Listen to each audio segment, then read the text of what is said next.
रजनीकांत और अक्षय कुमार बहु प्रतीक्षित cinema Robert 2 release date बहुत लंबा समय घुंची आसुଛି।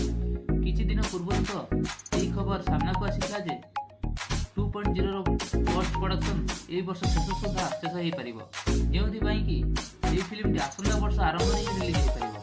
सेति रजनीकांत और अक्षय कुमार फैंस माने निराश होते, किंतु किछि समय पूर्व ही ट्रेड एक्सपर्ट नरन आदर्श निजर ट्विटर अकाउंट में यार रिलीज डेट घोषणा करिसेंति।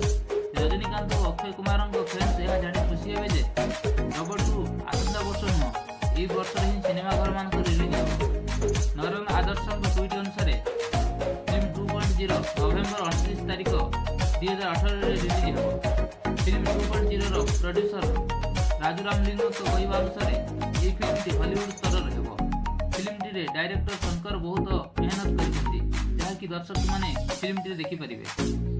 डायरेक्टर शंकर यह प्रचेषा कर 2.0 देखा समय कौन दर्शक यार कौन भूल बाहर कर न पारू और इंटरनेशनल स्तर एक्सपीरियंस मिलू।